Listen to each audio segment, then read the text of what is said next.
అందరికీ ఆత్మ ప్రణామాలు మాస్టర్స్. ఆహ్, మనము మానసబోధ క్లాస్‌ని లాస్ట్ క్లాస్‌లో ఆహ్, 1 మంత్ గ్యాప్ వచ్చింది. Sorry masters.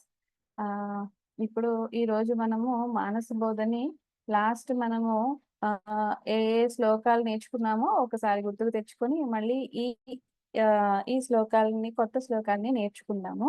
దానికి ముందు మనము గురువందనం చేసుకొని మన క్లాస్‌ని స్టార్ట్ చేసుకుందాం. విశ్వగురువు అయిన బ్రహ్మర్షి పితామహ పత్రిజీకి నా ఆత్మ ప్రణామాలు.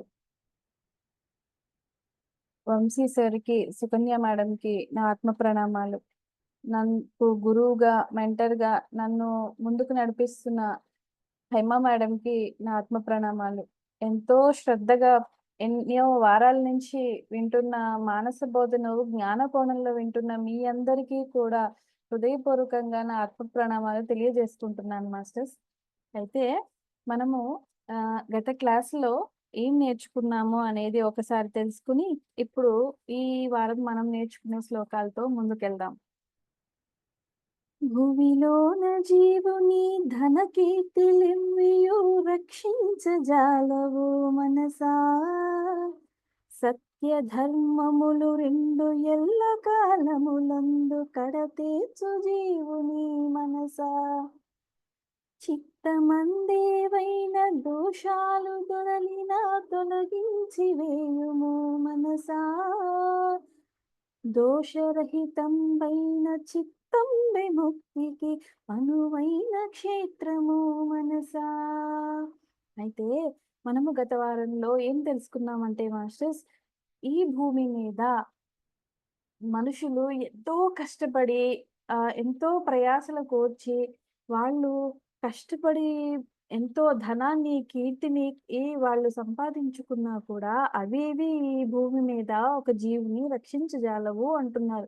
రక్షించజాలవు అంటే ఏ విధంగా అంటే, భౌతిక పరంగా చూస్తే మనకి ఉండడానికి మనము ఒక స్టేటస్ మెయింటైన్ చేయడానికి మనము ఎంతో కష్టపడి సంపాదించుకునేవి ఇవన్నీ కూడా మనకి ఎంతో ఉపయోగపడతాయి. మనల్ని ఒక స్థాయిలో నిలబెడతాయి. కానీ మానసికంగా వచ్చేసరికి మన ప్రతి మనిషి యొక్క జీవితంలో 2 పార్ట్స్ ఉంటాయన్నమాట. ఒకటేమో మనకి ఈ భౌతిక జీవితము, ఇంకొకటి ఆధ్యాత్మిక జీవితము 2 ఉంటాయి.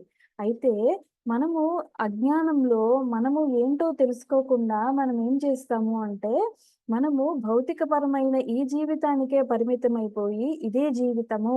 ఈ ఆహ్, నా నా ఒక మనిషి యొక్క సార్థకత ఏమిటి అంటే, తను తన జీవితంలో ఒక స్టేటస్‌లో నిలబడి, తన పిల్లల్ని ఒక రేంజ్‌కి తీసుకువెళ్ళి, వాళ్ళకి అన్నీ సమకూర్చి, వాళ్ళ వాళ్ళ బాధ్యత నెరవేర్చుకోవడమే తన తన యొక్క బాధ్యత అని అనుకుంటారు. కానీ అది కాదు. మనము మన భారతదేశము కర్మభూమి. మనము మన గత జన్మలలో నుంచి ఎన్ని కర్మలు తెచ్చుకున్నామో, ఆ కర్మల్ని ఇప్పుడు మనము అనుభవించడానికి అన్ మనుషుల రూపంలో మనము మన సొంత వారి రూపంలో మనము తెచ్చుకుంటాము. అయితే వాటిని మనము ఒక్కొక్కటి తీర్చుకుంటాము. అది ఎప్పుడు అర్థమవుతుంది అంటే, మనము ఆధ్యాత్మిక జీవితంలో ఉన్నప్పుడు మాత్రమే అది మనకి అర్థమవుతుంది. మనము ఆధ్యాత్మిక జీవితంలో ఉండాలి అంటే ఏమి చేయాలి అంటే, మంత్ర సాధన, భక్తి పరంగా భక్తి యోగం నుంచే మనము జ్ఞాన యోగంలోకి రావటం అనేది జరుగుతుంది. భక్తి ఉన్నప్పుడే మనలో ఆ జ్ఞానం అంకురిస్తుంది. అయితే మనం ఆ విధంగా మనము భగవంతుడి గురించి తెలుసుకుంటూ ఏమర్థం చేసుకుంటాము అంటే, నేను కూడా ఒక భగవత్ స్వరూపాన్నే. నేను ఒక మనిషిని అయినా కూడా నేను ఒక భగత్ స్వరూపాన్ని అనేది మనము అర్థం చేసుకుంటాము. అప్పుడు మనకి ఈ శ్లోకంలో ఏం చెప్తున్నారు? ఎంత ధనకీర్తులైనా కానీ, మనము ఎంత సాధించినా కానీ, మనల్ని ఎప్పుడు రక్షించేవి ఏంటి అంటే సత్యము, ధర్మము. ఈ 2 మాత్రమే మనల్ని ఎల్లప్పుడూ మన వెంట ఉంటూ మనల్ని రక్షిస్తాయంట. మనం ఎప్పుడు ఎలా ఉండాలి అంటే సత్యంలో ఉండాలి, ధర్మంలో ఉండాలి. ఏది ధర్మమో అది చెయ్యాలి. మనము చాలా విషయాల్లో నలుగురితో మాట్లాడుతున్నప్పుడో, లేకపోతే మన సొంత వారితో మాట్లాడుతున్నప్పుడో, ఒకరికి ఊరటనివ్వడానికి మాట్లాడుతున్నప్పుడో మనం ఏం చేస్తాము, వాళ్ళకనుగుణంగా మాట్లాడేస్తూ ఉంటాము. కాదు. కానీ ఏం చేయాలి మనము? ప్రతి నిమిషం ఎరుకతో, ధర్మంతో మాట్లాడాలి. సత్యం ఏదో అది మాట్లాడాలి. సత్యము ఎలా మాట్లాడాలి అంటే వాళ్ళని నొప్పించకుండా, మనము నొచ్చుకోకుండా మాట్లాడాలి. సత్యాన్ని వాళ్ళకి ఇది కాదు, నువ్వు ఇలా అనుకుంటున్నావు కానీ ఇది కాదు. సత్యం ఇది. ఈ ఈ విధంగా చేసుకుంటే నీకు మంచి జరుగుతుంది. నువ్వు తప్పుగా ఆలోచిస్తున్నావు. ఇలా ఆలోచిస్తే ఈ విషయంలో నువ్వు ఇంకా ముందుకెళ్ళగలవేమో ఆలోచించు అనే విధంగా మనము మాట్లాడాలి. ఇంకా ఏమంటున్నారు? సత్యము, ధర్మము ఈ 2 మాత్రమే ఒక జీవిని కడదాకా తీసుకువెళ్తాయి. ఇంకా ఏవి కూడా తీసుకువెళ్ళవు. చూడండి మన చుట్టూ ఉండే చాలా మందిలో ఆహ్, ఆధ్యాత్మిక పరంగా ఉన్నవాళ్ళు ధ్యానం చేసుకుంటూ ఉన్నవాళ్ళు చాలా సంతోషంగా ఉంటారు వాళ్ళు. వాళ్ళు ఎప్పుడు ప్రతి నిమిషం సంతోషంతో ఉంటారు. మరి ఎన్నో డబ్బులున్నాయి, ఎంతో ఖర్చు పెట్టుకోగలము, నాకేంటి నాకింత సంపాదన ఉంది అనుకున్న వాళ్ళకి అది లేదు. మరి వీళ్ళెలా ఉండగలుగుతున్నారు? వాళ్ళెందుకు ఉండలేకపోతున్నారు అంటే, మనము ధ్యానంలోకొచ్చాక, ఈ ఆధ్యాత్మిక జీవితంలోకొచ్చాక సత్యాన్ని తెలుసుకుంటాము. ఏంటి అంటే, నేను చిదానందమైన ఆత్మస్వరూపాన్ని. నేను మనిషిని కాదు. నేను చిదానందమైన, సచ్చితానందమైన ఆత్మస్వరూపాన్ని అని తెలుసుకుంటాము. అప్పుడు ఏమవుతుంది అంటే, ఈ భౌతికపరమైన సంపద కానీ, ఇవేవి కానీ నాతో ఎప్పటికీ రావు. ఏవి వస్తాయి నాతో పాటు అంటే, నేను చేసుకున్న పుణ్యకర్మలు మాత్రమే నాతో వస్తాయి. నేను చేసుకున్న పుణ్యకర్మలు, పాపకర్మలు 2 వస్తాయి. అయితే ఆధ్యాత్మిక జీవితంలో ఉన్నప్పుడు మనకేమర్థమవుతుంది అంటే, మనము పుణ్యం చేశామా, మంచి పనులు చేస్తే పుణ్యం వస్తుంది. ఒకరిని బాధపెట్టి హింసించినా, జంతువుల్ని హింసించినా, లేకపోతే ఒకరిని మానసికంగా హింసించినా మనకి పాపం వస్తుంది. అప్పుడు మనం ఏం చేస్తాము? ఈ పాపమైన మన పనులు చేయకూడదు. ఎప్పుడూ మనం ఎరుకలో ఉండాలి, మంచిగా మాట్లాడాలి, నలుగురికి మంచిని పంచాలి అనే దాంట్లో ఉంటాము కాబట్టి, అవి మనకి సత్యము, ధర్మము మాత్రమే మనల్ని కడదాకా తీసుకువెళ్ళగలుగుతాయి అనే సత్యాన్ని అర్థం చేసుకొని మనము ముందుకెళ్ళగలుగుతాము. ఇంకేమంటున్నారు? చిత్తమందేమైన దోషాలు దొరలినా తొలగించి వేయుము మనసా. దోషరహితంబైన చిత్తం విముక్తికి మనువైన క్షేత్రము మనసా. చిత్తము అంటే మనసు. ఈ మనస్సు చాలా చంచలమైంది. ఎప్పుడూ ఒక చోట అస్సలు ఉండదనమాట. దానికి ఫోకస్ అనేది అస్సలు ఉండదు. మనస్సు ఎప్పుడూ కూడా చాలా చంచలంగా ఉంటుంది. అయితే ఈ మనస్సులో ఎలా ఉంటుంది అంటే చాలా దోషాలు ఉంటూ ఉంటాయి. ఎప్పుడు ప్రతి ఒక్కరిలో ఉంటూ ఉంటాయి.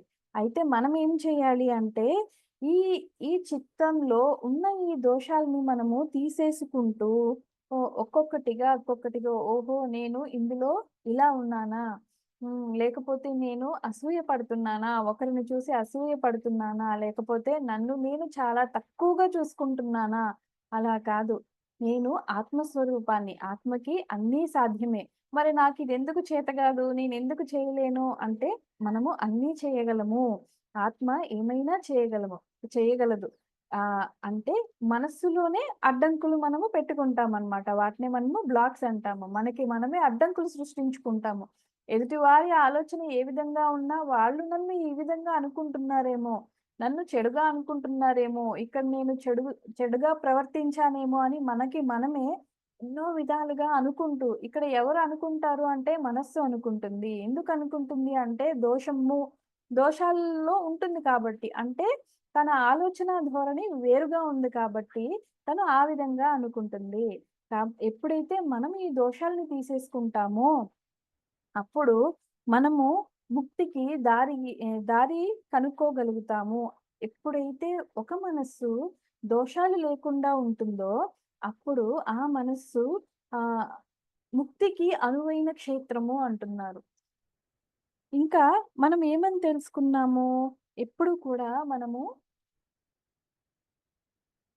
ఈ చంచలమైన మనస్సుని ఎలా మనము స్థిరం చేసుకోగలము అంటే, ఒక ధ్యానం వల్లే అది సాధ్యమవుతుంది మాస్టర్స్. ధ్యానాన్ని పట్టుకున్నామా మనము, మన మనస్సుని మనము కంట్రోల్ చేసుకోగలుగుతాం. ఎలా కంట్రోల్ చేసుకుంటాము? ధ్యానం చేస్తే అదెలా సాధ్యమవుతుంది అంటే, ధ్యానం చేస్తున్నప్పుడు ఏం చేస్తాము? మనము మన కళ్ళు మూసుకుంటామో, మన చేతులు కట్టేసుకుంటామో, స్థిరంగా ఒక చోట కూర్చుంటామో, ఎప్పుడైతే అలా కూర్చొని చర్మచక్షువులతో ఈ ప్రపంచాన్ని చూడటం మనం మూసేసామో, సగం ఆలోచనలు అక్కడికే ఆగిపోతాయి. ఆగిపోయిన తర్వాత ఎప్పుడైతే మనం కళ్ళు మూసుకొని మనము మన ఆలోచనలు మనం శ్వాస మీద ధ్యాస పెడతామో, మన ధ్యాస శ్వాస మీద ఉంటుంది కదా! అప్పుడు ఆ ఆలోచనలు ఒక్కొక్కటిగా, ఒక్కొక్కటిగా, ఒక్కొక్కటిగా అన్నీ తగ్గిపోయి మనస్సుకి శాంతమొస్తుంది. ఎప్పుడైతే చూడండి మనము ఎంతో ఒక్కొక్కసారి అలిసిపోయి ఉంటాం గదా! అలిసిపోయిన మనము రెస్ట్ తీసుకున్నప్పుడు మనకెంత హాయిగా అనిపిస్తుంది. అమ్మా! పొద్దున్నుంచి పని చేసుకుంటూనే ఉన్నాను. ఎంత హాయిగా ఉందో ఇప్పుడు అని అనుకుంటాం కదా! ఆ మనస్సు కూడా శాంతతం కలిగేదానికి ఎంతో హాయిగా అనిపిస్తుంది మనస్సుకి. ఎప్పుడైతే మనము ఆలోచన రహిత స్థితికి వెళ్తామో అది ఎలా వెళ్ళగలము అంటే, ఒక ధ్యానం వల్లే వెళ్ళగలము. ఎప్పుడైతే మనము మన మనస్సుని ఆలోచన రహిత స్థితికి ధ్యానంలో తీసుకెళ్తామో, అప్పుడు అది తనలో ఉన్న దోషాల్ని తను చూసుకోగలుగుతుంది. ఎందుకంటే బయట ప్రపంచాన్ని మనం చూడటం లేదు. మన లోపల మనం చూసుకోవడం అప్పుడు మొదలవుతుందనమాట. ఓహ్! నేను ఇక్కడ ఇలా ఉన్నాను, ఇలా ఉండకూడదు, ఇది కరెక్ట్ కాదు. ఇంకా మనము ఎప్పుడైతే ఈ ధ్యాన సాధనని ఎక్కువ పెంచుకుంటూ ఉంటామో, అప్పుడు మనకి ఆహ్ కాస్మిక్ ఎనర్జీ మనలో ప్రవేశించి, మనలో ఉన్న ఎన్నో రోగాలు తగ్గిపోతాయి. అదే కదా మనకి బ్రహ్మర్షి పితామహ పత్రిజీ చెప్పింది. అందుకే మనము ధ్యాన సాధనని పట్టుకుంటూ, కళల ద్వారా జ్ఞానాన్ని పెంచుకుంటూ మనము ముందుకెళ్ళిపోవాలి. అయితే తర్వాత శ్లోకాలేంటో చూద్దాం.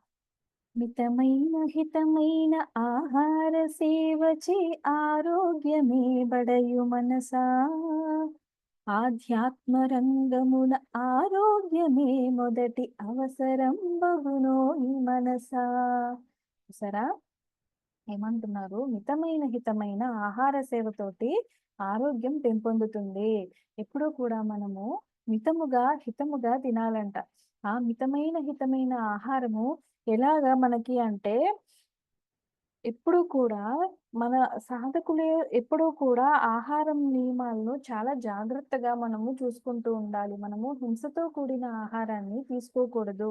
అది మళ్ళీ మనము ఎంతో కష్టపడి కదా ధ్యానంలో కూర్చొని ఎంతో ఎనర్జీ తెచ్చుకుంటాము.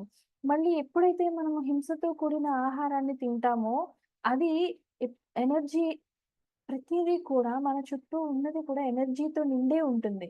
ఎనర్జీని మనం ఏం చేయగలము? క్రియేట్ చేయలేము. అలా అని ఎనర్జీని మనము తీసేయలేము. కానీ ఒక ఫార్మ్ ఆఫ్ ఎనర్జీ ఇంకొక ఫార్మ్‌లోకి కన్వర్ట్ అవుతుంది. ఎప్పుడైతే మనము హింసతో కూడిన ఆహారాన్ని, లేకపోతే ఒకరిని బాధ పెట్టడం వల్ల వచ్చిన ధనం ద్వారా పొందిన ఆహారాన్ని తింటామో, అవి మనం ఎంత కష్టపడుతున్నా కూడా ఎంత కష్టపడి అనుకుంటాము. అరే! నేను అందరిలాగే ధ్యానం చేస్తున్నాను కదా! మరి నాకెందుకు నా ప్రాబ్లమ్ సాల్వ్ అవ్వలేదు అని అనుకుంటూ ఉంటాం కదా! దానికి ఇలాంటి కారణాలు కూడా ఉండొచ్చు.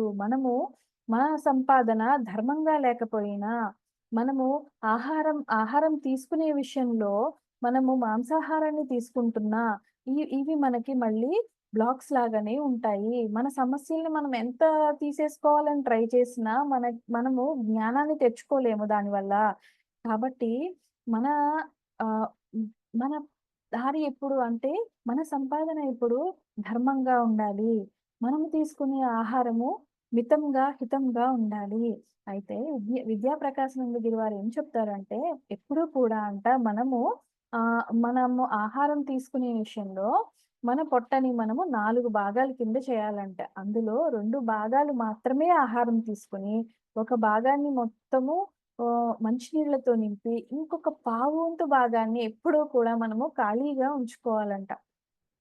అలా మనం ఎప్పుడైతే ఆహారం తీసుకుంటామో, అది కూడా శ్రేష్టమైన ఆహారాన్ని తీసుకుంటామో, అది మనకి ఆరోగ్యాన్ని చేకూరుస్తుంది. ఆరోగ్యము, ఈ శరీరాన్ని నిలబెట్టుకోవడము చాలా అవసరము. ఎంత కష్టపడితే ఈ శరీరం వచ్చిందో, ఎంత కష్టపడితే మనిషి జన్మ వచ్చిందో, కాబట్టి మనము ఎప్పుడూ కూడా ఈ శరీరాన్ని ఎప్పుడూ తిట్టుకోకూడదంట. మన శరీరం మనకి ఎంతో సహాయం చేస్తుంది. చూడండి మనము టైంకి ఏది తినేస్తాము. పనిలో పడిపోతాము. కానీ తిన్న ఆహారాన్ని మనము రాత్రి 12కి తిన్నా కూడా మళ్ళీ పొద్దున్న లేసేసరికి మొత్తం బాడీనంతా సిస్టమ్‌ని సెట్ చేసుకొని, తనంతట తానే సెట్ చేసుకొని మళ్ళీ మరుసటి రోజుకి మనల్ని రెడీ చేస్తుంది కదా! ఎంత కష్టపడుతది మన బాడీ మన కోసం. కాబట్టి భగవంతుడిచ్చిన ఈ శరీరాన్ని మనం ఆత్మస్వరూపులమైనప్పుడు, భగవంతుడిచ్చిన ఈ శరీరాన్ని, ఈ యంత్రాన్ని మనం ఎంత శ్రద్ధతో, ఎంత భక్తితో, ఎంత కృతజ్ఞతతో ఉండి దీన్ని ముందుకు తీసుకెళ్ళాలి చెప్పండి? మనము ఎంతో కృతజ్ఞతతో ఉండాలి మన శరీరానికి. ప్రతి ఒక్క అవయవానికి కూడా మనం ఎంతో థాంక్స్ చెప్పుకుంటూ ఉండాలి. అయ్యో! నేను నిన్ను ఇన్ని విధాలుగా ఇప్పుడు చాలా సార్లు మనం మనల్ని తిట్టుకుంటూ, ఏ ఏ ఒక్క నొప్పొచ్చినా కూడా మనల్ని తిట్టుకుంటూ, ఈ పని చేయలేకపోతున్నాను, నాకు ఈ కాలు నొప్పి రావడం వల్ల ఇది ఇలా అవ్వలేదు, అలా అవ్వలేదు అనుకుంటాం కదా! కానీ అది కాదు. మనం దానిని ఎంత కష్టపడ్డామో అది ఆ నొప్పి రూపంలో బయటపడుతుంది. మనము మన శరీరాన్ని శ్రద్ధతో, భక్తితో చూసుకోవాలి. ఇంకా రోజువారీ మన పనుల్లో వ్యాయామం ఖచ్చితంగా మనము కంపల్సరీ చేసుకోవాలి. ఎంత వ్యాయామం చేసుకుంటామో మన బాడీ ఫ్లెక్సిబిలిటీ అంత బాగా పెరుగుతుంది. మనము మన పనులు మనము ఎంత ఏజొచ్చినా మన పనులు మనము చేసుకుంటూ, మనము ఈ శరీరాన్ని చక్కగా నిలబెట్టుకోగలుగుతాము. ఇంకా ఎన్నాళ్ళైనా కానీ మనము అంత స్టిఫ్‌గా మనము ముందుకెళ్ళగలుగుతాము. సో, ఏమంటున్నారు? మితమైన, హితమైన ఆహారం తీసుకోవడం వల్ల ఆరోగ్యం పెరుగుతుంది. ఆధ్యాత్మిక రంగంలో ఆరోగ్యమే మొదటి అవసరము అని చెప్తున్నారు. మన మనస్సుకి మనము చెప్పుకోవాలి. చూడు నువ్వు రోజు వ్యాయామం చేయమన్నామా, వాకింగ్‌కెళ్ళమన్నామా, మన మనసు ఊరుకుంటుందా? అబ్బా! ఈరోజు కాసేపు పడుకుందాం. ఈరోజు వద్దులే రేపటి నుంచి చేద్దాం. రేపు అనేది మన మనసుకి చాలా ఇష్టమైన పదం అన్నమాట. ఎంతో ఇష్టంగా ఉంటది రేపు అనే పదం దానికి. సో, కాబట్టి మనము మన మనస్సుకి మనమే నచ్చజెప్పాలి. లేదు రేపు, రేపు అనుకుంటే ఇలాగే మనము ముసలి వాళ్ళం అయిపోతాం. ఆ రేపు వచ్చేసరికి నడవలేము. కాదు. మనము ఇప్పటి నుంచే నడుద్దాము. ఇప్పటి నుంచి నడిస్తే అప్పటికి కూడా మనం నడవగలుగుతాము అని మనకి మనం ఎప్పుడూ కూడా చెప్పుకోవాలి. అంటే రోజువారీలో వ్యాయామం చేసుకుంటూ, ధ్యానం చేసుకుంటూ, మనకి మనము ఒకింత సమయాన్ని మనకి మనం వెచ్చించుకుంటూ, ఈరోజు ఏం చేశాను? ఈరోజు మంచి పనులు ఏం చేశాను? ఈరోజు అనకూడని మాటలేమన్నా అన్నానా? ఎవరినైనా బాధ పెట్టానా? నా వల్ల ఒకళ్ళు బాధపడ్డారా? అని వాళ్ళకి క్షమాపణ చెప్పుకుంటూ, మనకి సాయం చేసిన వాళ్ళకి ధన్యవాదాలు చెప్పుకుంటూ, మన రోజును ముగించుకున్నామనుకోండి, ఇది ఒక అలవాటుగా మనం చేసుకున్నామనుకోండి, మన జీవితం నిజంగానే ఆరోగ్యపరంగా, ఇంకా మానసికంగా కూడా చాలా సంతోషంగా ఉంటుందంట.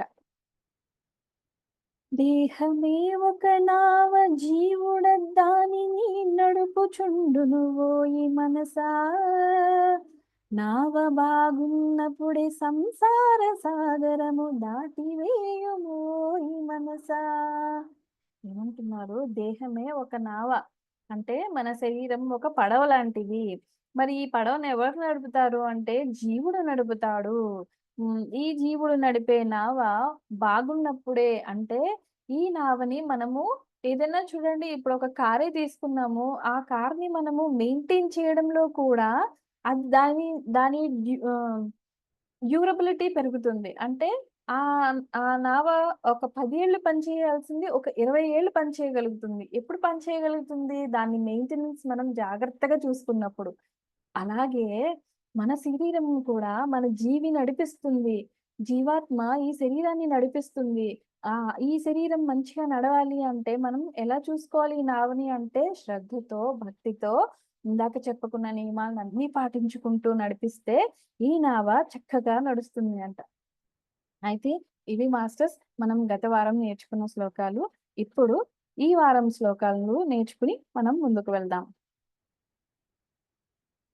భువిలోన జీవునకు మోక్షంబునందుటకు గీత బోధయ చాలు మనసా గీత తత్వమును క్షుణ్ణముగ తెలుసుకొని భవసాగరమును దాటు మనసా దాన ధర్మము చేసి పేదలను రక్షించి పుణ్యంబు బడయుము మనసా పుణ్యమే ధనమని భావించి శీఘ్రముగా అద్దాని నార్జించు మనసా అయితే భూమిలోన జీవుడు అంటే ఈ భూమి మీద ఉన్న మనుష్యులందరికీ మోక్షము సాధించడానికి గీత బోధే చాలు అంటున్నారు. ఒక్క కృష్ణ పరమాత్మ చెప్పిన భగవద్గీతను పట్టుకున్నామా మనము మోక్ష సాధనము మనము చేరుకోవచ్చు అంట. అంటే మనం మోక్షమును చేరుకోవచ్చు. ఆ మోక్షం ఏంటో తెలుసుకోవచ్చు.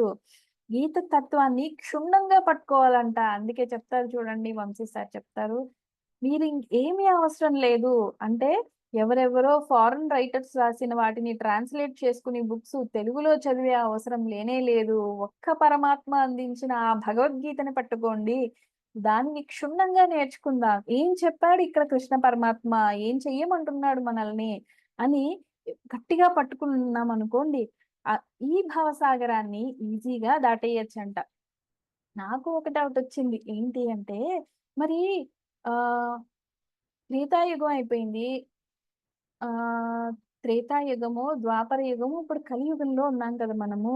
మరి ద్వాపర యుగంలోనే కృష్ణ పరమాత్మ భగవద్గీతను ఎందుకిచ్చాడు? ద్వాపర యుగంలోనే కృష్ణ పరమాత్మకి భగవద్గీత ఇవ్వాలని ఎందుకనిపిచ్చింది? అని నాలోనే నాకొక డౌటొచ్చింది. అలా అని నేను ఆలోచిస్తున్నప్పుడు నాకేం అర్థమైంది అంటే, మరి ద్వాపర యుగంలో కూడా అంటే త్రేతాయుగంలో శ్రీరామచంద్రుడు ఉన్న టైంలో కూడా ఆహ్, ధర్మం ఉంది. అయితే అది సన్నగిల్లుతూ వచ్చి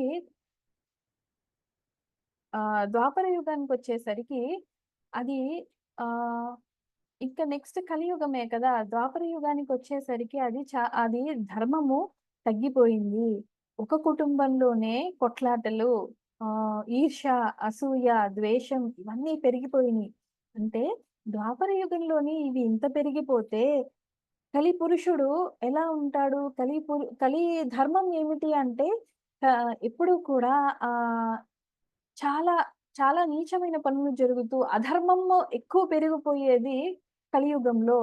కాబట్టి ఎంతో కరుణ గల పరమాత్మ మనకి అర్జునుడి ద్వారా అర్జునుడితో అడిగించి మనకి ఇంత బోధన ఇచ్చాడు చూడండి. ఒక్క భగవద్గీతని మనము చదివామా? భగవద్గీతలో శ్లోకాల్ని పట్టుకున్నామా? ఆ భగవద్గీతని మన నిత్య జీవితంలో దాన్ని ఆచరణలోకి తీసుకొచ్చామా? మన జీవితంలో నిజంగానే మనము ఈ భవసాగరాన్ని ఈజీగా దాటేయొచ్చు అని కృష్ణ పరమాత్మ మనకి చూడండి ద్వాపర యుగంలోనే ప్రతి ఒక్క అర్జునుడికే కాదు అది మన అందరి కోసం ఈ భూమి మీద ఉన్న ప్రతి ఒక్క జీవి కోసము ఆయన భగవద్గీతని ముందే బోధించాడు. అయితే నాకు ఆహ్ మొన్న ఈ మధ్య నాకు ఎప్పుడో చిన్నప్పుడు మా అమ్మగారు ఎప్పుడు భగవద్గీత శ్లోకాలు పెట్టి అంటే మా అమ్మగారు గురువుగారు విద్యా ప్రకాశానందగిరి వారు కాబట్టి, చిన్నప్పుడు ఎప్పుడు కూడా భగవద్గీత శ్లోకాలు చదువుతూ, "అమ్మ దీనికి అర్థం ఏంటి? దీనికి ఇదేంటి?" అని అడిగితే అర్థం చెప్తూ ఉండేదన్నమాట. అలా విన్న శ్లోకాల్లో నాకు ఎప్పటినుంచో ఒక శ్లోకం నా లోపల నాకే అదే వినిపిస్తుందన్నమాట. ఏంటి అంటే మన్మనామపి మద్భక్తో మధ్యేజీ మాం నమస్కురు మామైవైష్యసి యుక్తైవ ఆత్మానం మత్పరాయణః. అంటే ఈ శ్లోకంలో కృష్ణ పరమాత్మ ఏమంటాడు అంటే నన్ను పట్టుకున్న వాళ్ళకి నిరంతరం నన్నే ధ్యానిస్తూ, నన్ను స్మరించే వాళ్ళు అర్జున వాళ్ళకి ఈ భవసాగరంలో ఏమీ అడ్డులు రావు. వాళ్ళు నన్నే చేరుకుంటారు అని కృష్ణ పరమాత్మ చెప్తాడనమాట. ఆహ్, ఇ ఇది నాకు ఎందుకో లోపల నుంచి ఇదే వినిపిస్తుంది. ఇదే శ్లోకం వస్తుంది. ఎందుకు అంటే నాకు ఆహ్ చిన్నప్పటి నుంచి కూడా కృష్ణుడితో నేను కనెక్ట్ అయ్యే ఉన్నాను. నాకు ఎప్పుడైతే నేను ధ్యానంలోకొచ్చానో, నాకు ఆయన ఇచ్చిన అనుభవాలతోటి నాకు అనిపిస్తూ ఉంటదనమాట. అంటే నేను గుర్తించలేకపోయాను కానీ, ఆయన నా వెనకాల ఉండి నన్ను నడిపిస్తూనే ఉన్నాడు. ఇప్పటికీ నడిపిస్తున్నాడు అని నాకు అనిపిస్తూ ఉంటది. ఎప్పుడూ కూడా ఇంకా హ్మ్, మా అమ్మగారి ఇంట్లో కృష్ణ మంత్రం ఎప్పుడు కృష్ణ మంత్రం చదువుకుంటూ ఉంటారు. ఆహ్, వాళ్ళ ఇలవేలుపు కూడా కృష్ణుడే అన్నమాట. సో, ఇంకా అలాగా కృష్ణుడు ఇంకా మా మా లైఫ్‌లో మా అందరితో పాటు మా ఇంట్లో కృష్ణుడు కూడా ఒకడు. అలా నాకు ఈ శ్లోకం బాగా కనెక్ట్ అయింది. నిజమే ఆయన్ని పట్టుకుంటే మనము మన లైఫ్‌ని ఈజీగా ముందుకు వెళ్ళిపోవచ్చు. ఇంకొకటి ఆహ్, నాకేమనిపించిందంటే, ఈ మనము భగవద్గీతని వినాలి. విన్నదాన్ని అర్థం చేసుకోవాలి ఫస్ట్. అర్థం చేసుకున్న తర్వాత దాన్ని అన్వయించుకోవాలి. ఒక భగవద్గీత అంటే ఎవరికో బర్త్‌డేకి గిఫ్ట్ ఇవ్వడమో, లేకపోతే భగవద్గీతని పూజ గదిలో పెట్టుకొని పూజించడమో కాదు. ఆయన చేసిన ఆ బోధని మనము మనలో ఇంకించుకుని, దాన్ని మన నిత్య జీవితంలో నడిపించుకుంటూ వెళ్ళాలి. అది మనకి కృష్ణ పరమాత్మ చెప్పింది. దీనికి సంబంధించి మనము ఒక కథ చెప్పుకుందాం. అయితే ఒకసారి ఏమైందంట, ఆహ్, రాజా విక్రమార్కుడు ఉన్నాడు కదా! ఆహ్, విక్రమ రా ఆయన రాజ్యంలోకి ఒక రాక్షసుడొచ్చాడంట. వచ్చి అంటాడంట, ఆయన 3 పుర్రెలు తీసుకొస్తాడంట. 3 పుర్రెలు తీసుకొచ్చి రాజా, హ్మ్, ఈ 3 పుర్రెలలో నాకు ఉత్తమమైన పుర్రె ఏదో నాకు తెలియాలి. అంటే అవేంటి, ఆహ్, ఈ 3 పుర్రెలలో నాకు ఉత్తమమైనదేది? ఇందులో మధ్యమమైనదేది? అధమమైనదేది నాకు చెప్పాలి మీరు. అట్లా చెప్తేనే నేను మిమ్మల్ని వదులుతాను. లేకపోతే మిమ్మల్ని ఎవ్వరిని నేను విడిచిపెట్టను అంటాడంట. అయితే అప్పుడు రాజు ఏమనుకుంటాడు అంటే, విక్రమాదిత్యుడేమి ఆలోచిస్తూ ఉంటాడు. ఇంత లోపల ఒక మంత్రి అంటాడు, "సరే, మీ మీ పుర్రెలను నాకివ్వండి. Sorry masters. మీ పుర్రెల్ని నాకివ్వండి. నేను మీకు చెప్తాను" అని చెప్పేసి ఆ 3 పుర్రెల్ని తీసుకొని ఒక ఇనుప ఊచు ఉంటది కదా! ఆ ఊచని తీసుకొస్తాడంట. తీసుకొచ్చి దాంట్లో ఫస్ట్ ఒక దాంట్లో పెడితే, ఒక పుర్రె చెవిలో పెడితే అది డైరెక్ట్‌గా ఎక్కడికెళ్ళింది అంట, నోట్లోంచి ఆ ఊస బయటకొచ్చిందంట. అయితే అప్పుడంటాడంట, "ఓ రాక్షస ఆహ్, ఓ రాక్షసుడా! ఇందులో ఈ పుర్రె మధ్యమమైనది" అని చెప్తాడంట. ఇంకొక పుర్రెకి తీసుకొని ఊస పెట్టినప్పుడు అది ఈ చెవిలోంచి వెళ్ళింది, ఈ చెవిలోంచి వచ్చేసిందంట. ఇంకొక పుర్రెకి పెట్టినప్పుడు అది ఈ చెవిలోంచి వెళ్ళి డైరెక్ట్‌గా హార్ట్‌లోకెళ్ళిందంట. అయితే అప్పుడు ఆ రాక్షసుడికి అతను చెప్తాడంట, ఇందులో నువ్వు తీసుకొచ్చిన ఈ 3 పుర్రెలలో, అంటే మనుషులలో ఎలా ఉంటారు అంటే చాలామంది ఇలా వింటారు. విన్నది విన్నట్టు ఇలా వదిలేస్తారు. వాళ్ళు ఏంటంటే అధములు అనమాట. ఎవరైతే ఇలా విని ఇలా ఇలా మాట్లాడతారో, అంటే చాలా మంది చూడండి, "అరే! మీరు ఈ క్లాస్ విన్నారా? లేకపోతే మీరు ఇక్కడికి వెళ్ళొచ్చారా? వాళ్ళేం చెప్పారు? మేము ఈ క్లాస్ అటెండ్ అవ్వలేకపోయాము. ఏం జరిగిందో చెప్పండి" అని అడిగినప్పుడు వాళ్ళు చెప్తారు చూడండి, విన్నది విన్నట్టుగా చెప్తారు. అయితే వాళ్ళు మధ్యములంట. ఎవరైతే ఇలా వింటారు. ఈ ఈ చెవితో విని ఎవరికైతే హార్ట్‌లోకి వెళ్తుందో, అంటే వాళ్ళు వింటారు, నోటితో చెప్పగలుగుతారు. అంటే మననం చేసుకోగలుగుతారు. వాళ్ళు హార్ట్‌లో కూడా ఉంటుంది అంటే అది వాళ్ళు ఆచరణలో కూడా పెడతారు. మనము కూడా మన ఈ భగవద్గీతని నిరంతరము సాధన చేయాలి. అందుకే పరమాత్మ మనకి ఇచ్చి ఆయన మళ్ళీ వీరభోగ వసంతరాయలుగా రావడానికి, అంటే కలియుగంలో ఆయన వీరభోగ వసంతరాయలుగా నేను ధర్మము మొత్తం ధర్మం ఇంక లేదు భూమి మీద అని అనుకున్నప్పుడు నేను అవతరిస్తాను అని చెప్పాడు కదా! ఆయన వచ్చే వరకు మనకి ఈ భగవద్గీతని ఇచ్చాడు. అందరూ కూడా భగవద్గీతని పట్టుకోండి. భగవద్గీత ఇస్తున్న జ్ఞానాన్ని పట్టుకోండి. ఆ జ్ఞానాన్ని జీవితంలో ఆచరించుకోండి. మనము దేనిలో ఎంతవరకు ఉండాలి? ఎంతవరకు మనము మన బంధాల్లో ఉండాలి? ఎంతవరకు మనము ఆ భగవంతుని ధ్యానంలో ఉండాలి? అనేది మనం తెలుసుకుంటూ మనము ముందుకు వెళ్ళాలి. అది ఈ కథలోని అంతరార్థం. చూసారా? ఒక రాక్షసుడు తెచ్చిన ఈ పుర్రెలలో 3 పుర్రెల్లో ఇంత జ్ఞానం దాగి ఉంది. అయితే మనము నెక్స్ట్ ఇదేంటో చూద్దాం. దాన ధర్మము చేసి పేదలను రక్షించి పుణ్యమును బడయుము మనసా. పుణ్యమే ధనమని భావించి శీఘ్రముగా దానినార్జించు మనసా. మనమెప్పుడు కూడా మనము సంపాదించుకునే దానిలో మనము దానము, ధర్మము చేసుకుంటూ ఉండాలి. అయితే అవసరం ఉన్న వాళ్ళకి మనము దానము చేస్తూ ఉండాలి. అయితే దానిలో ఎలా ఉండాలి అంటే, మనము ప్రతిఫలాన్ని ఆశించి ఏదీ చెయ్యకూడదు. ప్రతిఫలాన్ని పక్కకు పెట్టి మనము మనము ఎంత నిరంతరం మనం ఎంత ధనార్జన చేసుకుంటున్నామో, మనకు చేతనైనంత తన్, మన్, ధన్ అని చెప్తారు కదా సార్! మనం చేయగలిగినంత సేవ చేయగలమా శరీరంతో? సేవ చేద్దాము. లేదు క మనము జ్ఞానాన్ని పంచగలమా? మన వాక్కులతో ఒకరి జీవితాన్ని మార్చగలమా? అలా సాయం చేద్దాము. లేదా మనము హ్మ్, ధనము లేని వాళ్ళకి, ఏదో చేసుకోలేని వాళ్ళకి మనము 4 రూపాయలిచ్చి సాయం చేద్దామా? అది చేద్దాము. ఏది చేసినా కూడా ప్రతిఫలాన్ని ఆశించకుండా చేయాలి. ప్రతిఫలాన్ని ఆశించామా మళ్ళీ అది మనకి పుణ్యాన్ని ఆర్జించి పెడుతుంది. ఎప్పుడు చెప్తారు గదా సార్ మనకి, పుణ్యము బంగారపు సంకెళ్ళు, పాపము ఇనుప సంకెళ్ళు అని చెప్తారు కదా! సో, అలా మనము పుణ్యాన్ని ఆర్జించుకుంటూ, మనము పుణ్యమే ధనమని ఎప్పుడూ కూడా మన మాటతోనో, మనమిచ్చిన డబ్బులతోనో, లేకపోతే మనం చేసిన సేవతోనో ఎదుటి వాళ్ళు సంతోషపడి, వాళ్ళ కళ్ళల్లో ఆనందం చూసామనుకోండి, అదే కదా సత్, చిత్ ఆనందం. ఆ ఆనందాన్ని చూసిన మనకి ఎంతో సంతోషమేస్తుంది. ఇంకా చేయాలి అనిపిస్తుంది. అదే మనకి ఆనందాన్ని తెచ్చిపెడుతుంది. ఆ ఆనందం కోసం చూడండి 'కిక్' మూవీలో రవితేజ ఏం చేస్తాడు 'కిక్' మూవీలో ఆహ్, ఎ ఎంతో మందికి ఎక్కడి నుంచో డబ్బులు తీసుకొచ్చి అతను లేని వాళ్ళకి హెల్ప్ చేస్తూ ఉంటాడు. హెల్ప్ చేస్తున్నప్పుడు అంటే ఎక్కడో ఎవరికో అన్యాయం చేసి ఇక్కడ తీసుకొచ్చి పిల్లలకిస్తూ ఉంటాడు. అతని మార్గాన్ని పక్కకు పెడితే అతను ఏం చూస్తాడక్కడ? ఆ సహాయం పొందిన ఆ పిల్లల్లో ఎంతో ఆనందాన్ని చూస్తాడు.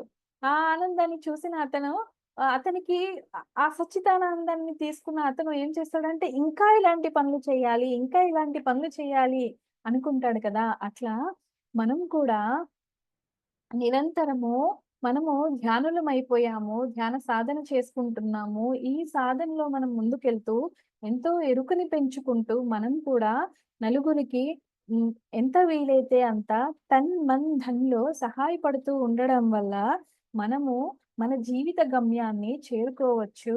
మనం ఎప్పుడూ కూడా నలుగురికి జ్ఞానాన్ని పంచడం వల్ల అన్నిటికన్నా కూడా ఉత్తమమైన, అత్యుత్తమమైన ఆహ్, సేవ ఏది అంటే ఒకరికి జ్ఞానాన్ని పంచడం అంట.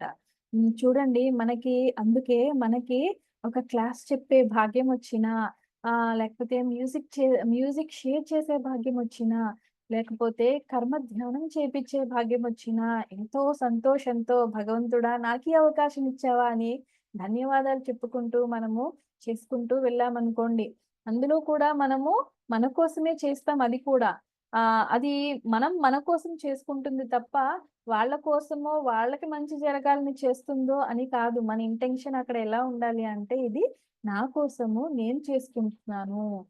నేను చేసుకోవాలనుకుంటున్న ఈ సేవలో ఆ పరమాత్మ నాకు ఈ భాగ్యాన్ని ఇచ్చాడు అని సంతోషపడుతూ, ధన్యవాదాలు చెప్పుకుంటూ మనము చెయ్యాలి ఈ సేవని. అప్పుడు మనము చేసేది ఏదైతే ఉంటుందో అది యూనివర్స్‌ని చేరుకుంటుంది. మనం అప్పుడు అలా చేసే సేవ యూనివర్స్‌కి చేసే సేవ అవుతుంది. నిస్వార్థంగా మనము చేసుకుంటూ ముందుకు వెళ్ళాలి. అయితే తర్వాత శ్లోకం ఏంటో చూద్దాం.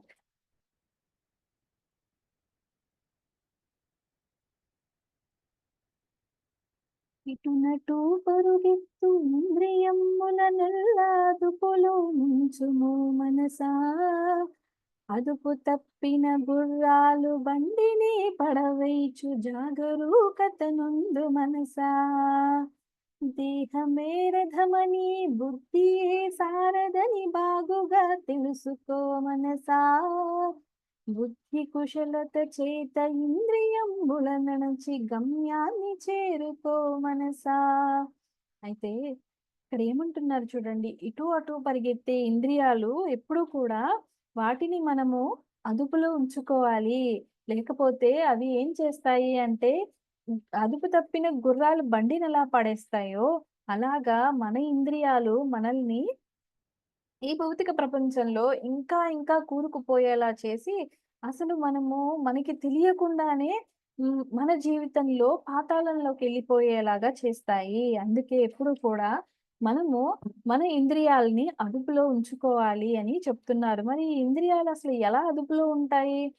అసలు అదుపులో ఉండగలవా ఈ ఇంద్రియాలు? చూడండి మనము మనకి చెప్తూ ఉంటారు కదా! మన ఇంద్రియాలు అంటే మనకి ఏమేమి ఇంద్రియాలున్నాయి? మన జ్ఞానేంద్రియాలు, కళ్ళు, ముక్కు, చెవులు, నాలుక, చర్మం ఇవే కదా మన ఇంద్రియాలు. మన జ్ఞానేంద్రియాలు. అయితే ఒక్కొక్క జంతువు ఒక్కొక్క దానిలో ఉంటుందంట. అంటే సపోజ్ ఇప్పుడు మనము ఏనుగుని తీసుకున్నామనుకోండి. ఏనుగుకి స్పర్శ అంటే చాలా ఇష్టమంట. అందుకే చూడండి ఏనుగుని అలా నిమురుతూ, నిమురుతూ, నిమురుతూ ఉంటే అసలది వెళ్ళనివ్వదు మిమ్మల్ని. మిమ్మల్ని ఇంకా వెనక్కి, వెనక్కి లాగుతూ ఉంటుంది. ఏనుగు స్పర్శకి పడిపోతదనమాట. ఇంకా జింకకి శబ్దం వినిపించామనుకోండి, దానికి శబ్దం అంటే చాలా ఇష్టమంట. మ్యూజిక్ ఇనిపించారనుకోండి జింకకి, అది శబ్దానికి పడిపోతుంది. ఇట్లా మిడతలు చూసారనుకోండి, అవి కాంతికి అట్రాక్ట్ అయిపోయి పడిపోతాయి. ఒక్కొక్క జంతువు ఒక్కొక్క దానిలో పడిపోతుంది. అంటే జంతువు ఒక్కొక్క దానికి పడిపోతుంటే, ఇన్ని ఇంద్రియాలున్న మనము, అన్నీ ఉన్న మనము ఎందులో పడిపోతాము కదా! మొత్తము 5 ఇంద్రియాలున్నాయి. శబ్దము, రూపము, రసము, గంధము అని మొత్తం 5 ఉన్నాయి. ఈ 5 మనము ఇందులో పడిపోతాము. ఇవన్నీ మన ఇంద్రియాలని మనము అదుపులో ఉంచుకోకపోతే, మనం వాటికి వశమైపోతాము. వాటిని మనం అదుపులో పెట్టి మనం కంట్రోల్ చేసుకోకపోతే, వాటికి మనము వశమైపోయి అవి మనల్ని నడిపిస్తాయి తర్వాత. అందుకనే మనము ఇంకా చూడండి, మన ఈ ఈ వీటి ద్వారా పెంపొందేవేంటి? మోహం ఎక్కువైపోయిందనుకోండి, కామము వస్తుంది. క్రోధం వస్తుంది. కామము, క్రోధము, మోహము, మదము, మాత్సర్యము అనే ఈ 5 కూడా పెరిగిపోతాయి. ఎప్పుడైతే ఇవి పెరిగిపోతాయో, అప్పుడు మనము పతనమైపోతాము. మనుషులము మనకి తెలియదు. మనం ఇందులో ఎలా ఇరుక్కుపోతామో. కాబట్టి అందుకే మనం ఎప్పుడూ కూడా ఏ పని చేస్తున్నా కూడా మనం చాలా అవేర్‌నెస్‌తో ఉండాలి. అసలు మనం అవేర్‌నెస్‌తో ఎలా ఉండగలము అంటే అందరూ మెడిటేషన్ చేయలేరు కదా! అందరూ మనం మెడిటేషన్ చెయ్యాలి, చెయ్యాలి అని చెప్తాము. ఎంతమందికి వెళ్తుంది అది? ఎంతమంది కూర్చొని చేయగలం? అబ్బా! మాకెన్ని పనులుంటాయో అస్సలు మెడిటేషన్ చేయడమే కుదరదు అంటారు. మరి వాళ్ళందరికీ ఎట్లా? అంటే భగవంతుడు చూడండి ఇన్నింటిలో పెట్టాడు అవేర్‌నెస్ మనము ఎలా తెచ్చుకోవచ్చో అని. మనము మంత్ర సాధన చేస్తున్నామనుకోండి. హ హరే రామ అనుకుంటూ మంత్రం చేసుకున్నా, కృష్ణ కృష్ణ అనుకుంటూ మంత్రం చేసినా, శివ శివ అనుకుంటూ చేసినా, నారాయణ అనుకుంటూ చేసినా, అక్కడ ఏమవుతుంది? అక్కడ మనము భగవంతుడితో అలా లీనమవుతూ ఉంటాము. అక్కడ మనకి అవేర్‌నెస్ ఒస్తుంది. మనము మనకి భగవంతుడిచ్చిన ఈ ఈ ఒక గుడికెళ్ళి కూర్చున్నామనుకోండి, ఆ గుడి ఆవరణలో కూడా మనము చాలా ప్రశాంతతని పొందుతాము. అబ్బా!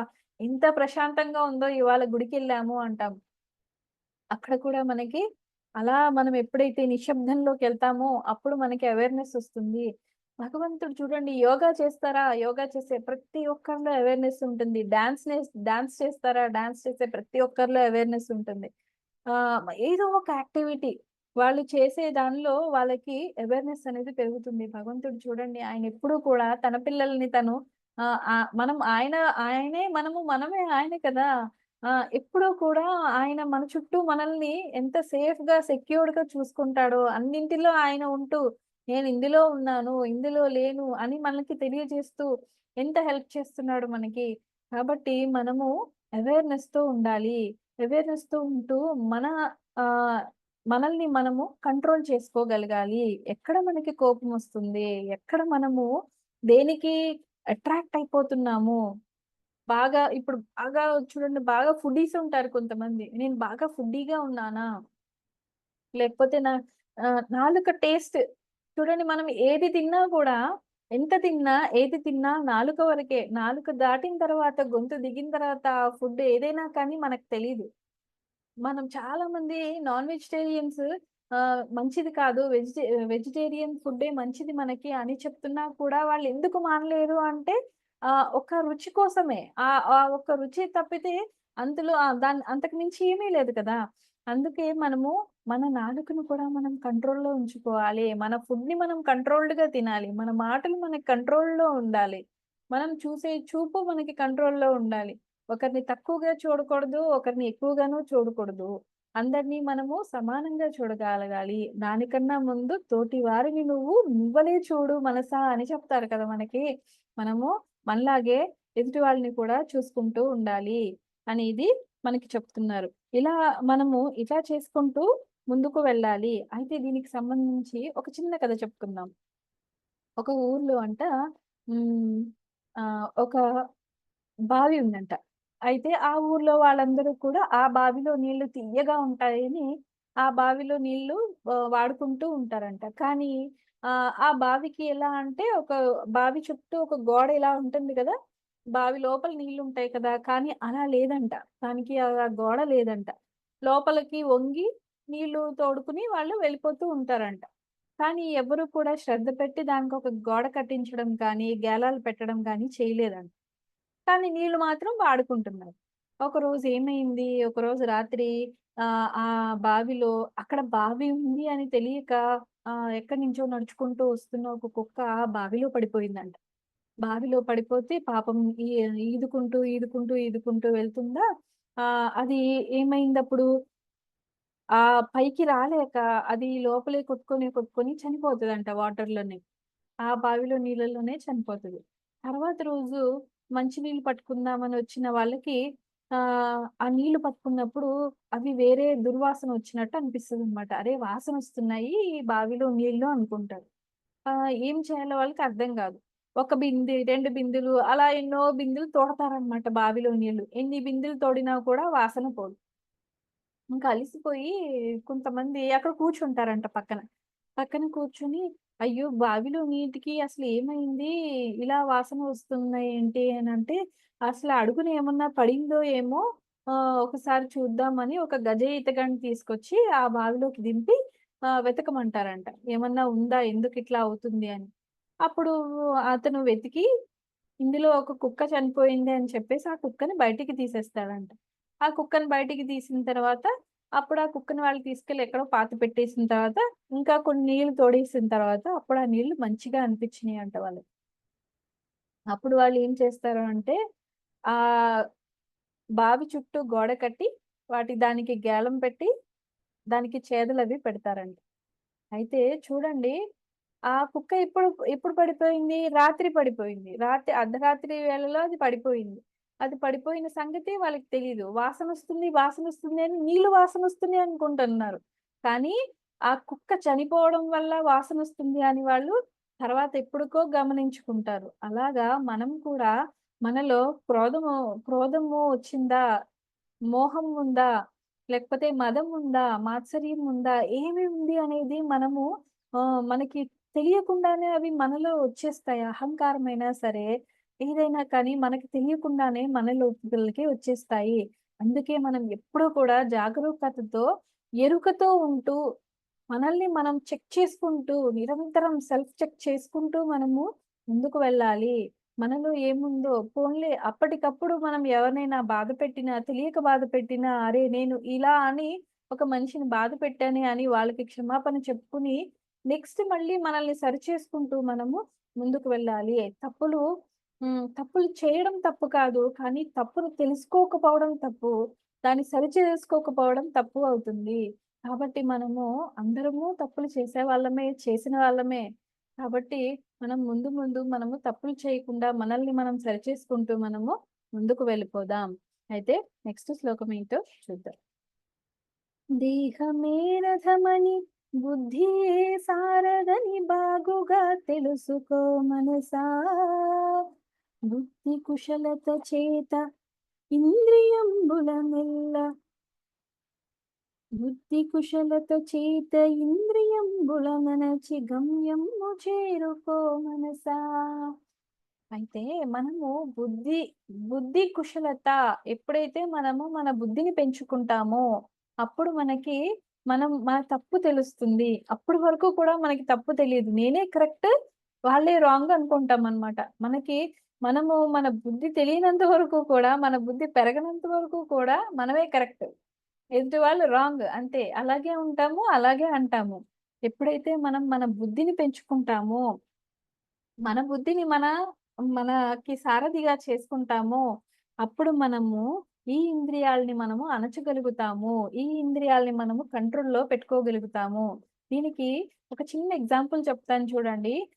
ఒక స్టూడెంట్ లైఫ్‌లో ఒక సబ్జెక్ట్ చాలా హార్డ్‌గా ఉందనుకోండి. చాలా హార్డ్ సబ్జెక్ట్.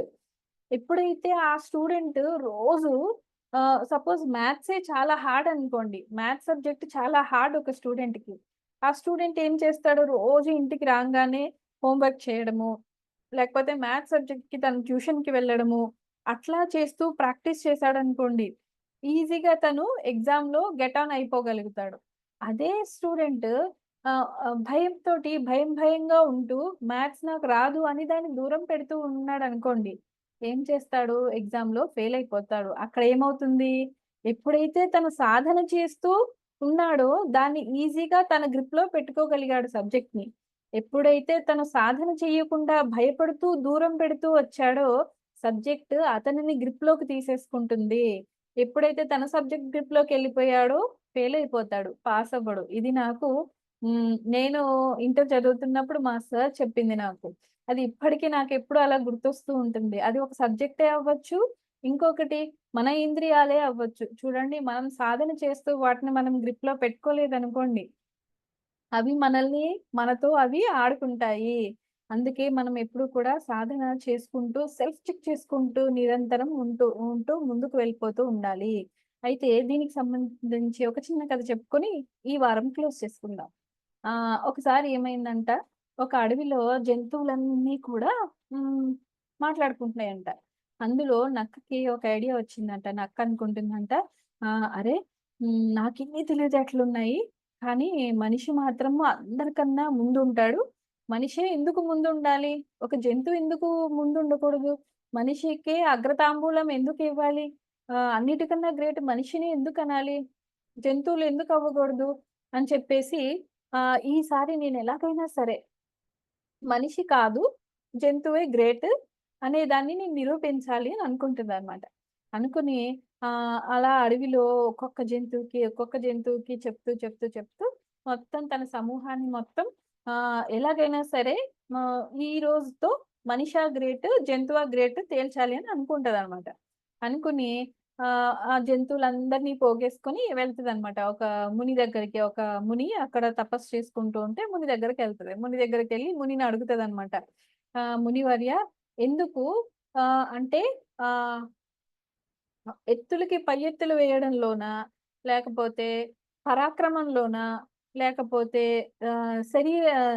శరీరంతోనా? అంటే సైజులోనా? మనిషి మనిషి అసలు ఏ విధంగా గ్రేటు? అని అడుగుతదనమాట. ఫస్ట్ ఏనుగొస్తది. నేను ఎంతో పెద్ద శరీరం నాది. ఒక మనిషి కనీసం నా కాలుకి కూడా హైట్‌కి సరిపోడు. నేను ఇంత పెద్దగా ఉంటాను. మనిషి అసలు ఏ విధంగా గ్రేట్ అని అడుగుతదనమాట. తర్వాత మళ్ళీ ఏనుగొస్తది. సింహమొస్తది. వచ్చి అసలు పరాక్రమంలో మనిషి నా ముందు నిలవలేడు. అసలు మరి మనిషి ఏ విధంగా గ్రేట్ అని అడుగుతదండి. అయితే తర్వాత మళ్ళీ నక్కొచ్చి ఎత్తుకు పై ఎత్తులేయడంలో జిత్తుల మారదానిలో నాకు మంచి పేరు. మరి మనిషి ఏ విధంగా గ్రేట్ అని చెప్పి అడుగుతదనమాట. అయితే ఆ మునీశ్వరుడు అంటాడు, "మీ అందరూ మీ మీ దానిలో మీ అందరూ గ్రేటే. అయితే కానీ మనిషే అన్నిటికన్నా సర్వోత్తముడు అని చెప్పి చెప్తాడనమాట. అసలు ఏ విధంగా మరి ఉత్తముడవుతాడు మనిషి అని చెప్పేసి అవి మళ్ళీ అడుగుతాయి. అడిగినప్పుడు అప్పుడు చెప్తాడనమాట ఆయన. మీలో ఉన్న ఏ ఒక్క గుణాన్ని కూడా మీరు మార్చుకోలేరు. కానీ మనిషి తననుకుంటే తన గుణాన్ని తను మార్చుకోగలుగుతాడు. తన గుణాన్ని మార్చుకుని తన దారిని తాను మంచి దారి వెతుక్కోగలుగుతాడు. ఆ ఒక్క దాంతోనే మనిషి అందరికన్నా శ్రేష్ఠుడు అని చెప్పి చెప్తాడనమాట. మరి అందరూ మార్చుకుంటున్నారా గుణాల్ని అని చెప్పేసి నన్నడుగుతది మళ్ళీ. ఎవరైతే ఏ మనిషైతే తన గుణము బాగలేదు అని తెలుసుకొని దాన్ని మార్చుకోడో వాడు జంతువు కన్నా హీనము అని చెప్పేసి ఆ మునీశ్వరుడు చెప్తాడనమాట. చూసారా? మనలో ఉన్న గుణాన్ని మనం మార్చుకోగలిగే శక్తి ఆ యుక్తిని అసల ఈ గుణము నాకు మంచిది లేదు. అంటే ఈ గుణంలో నేను సరిగ్గా లేను అని తెలుసుకోగలిగే శక్తిని భగవంతుడు మనకిచ్చాడు. అయితే మనందరం ఎంత అదృష్టవంతులమో చూడండి. మనము మన వంశీశాస్త్రు కర్మలని చూసుకుంటున్నాము. మన అంతర్గుణాల్ని కూడా చూసుకుంటున్నాము. వాటిని కూడా సరిచేసుకుంటున్నాము. అసలెంత మహద్భాగ్యం మనది కదా! ఆహ్, ఆహ్, ఈ ది మీ ఈ క్లాస్ త్రూ నేను మరొక్కసారి వంశీ సార్‌కి, సుకన్య మేడంకి హృదయపూర్వక కృతజ్ఞతలు తెలియచేసుకుంటున్నాను. ఎందుకంటే మనలో ఉన్న అంతర్గుణాల్ని మనము తెలుసుకొని సరిచేసుకోవడం వల్ల అవి మనకి ఎన్నో జన్మల నుంచి ఉన్న పాపాల్ని మనము తగ్గించుకోగలుగుతాము. మనం ఎప్పుడైతే మన అంతర్గుణంలో మనము తెలుసుకొని వాటిని దాటుతామో, అప్పుడు మన మన ఆహ్, ఆత్మ వాటి నుంచి బయటపడుతుంది.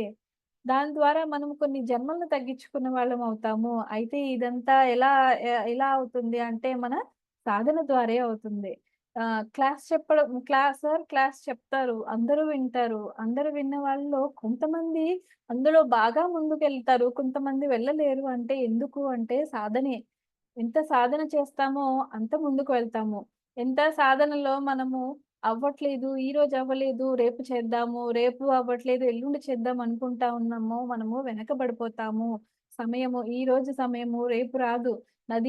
పారే ఏరు ఎలా ఎళ్ళిపోతుందో, నది ఎలా ఎళ్ళిపోతుందో సమయం కూడా అలా ఎళ్ళిపోతుంది మాస్టర్స్. కాబట్టి మనము సాధకులమయ్యాము, ధ్యానులమయ్యాము, సాధకులమయ్యాము. మన ప్రతి ఒక్క నిమిషాన్ని మనం ఉపయోగించుకుందాం. ప్రతి ఒక్క నిమిషాన్ని మనము ఎరుకతో, మన సాధనతో ముందుకు వెళ్దాము. నాకింత మంచి అవకాశాన్నిచ్చిన హైమా మేడంకి మరొక్కసారి ధన్యవాదాలు చెప్పుకుంటూ, ఎంతో శ్రద్ధగా విన్న మీ అందరికీ హృదయపూర్వక కృతజ్ఞతలు తెలియజేసుకుంటున్నాను. Thank you so much masters.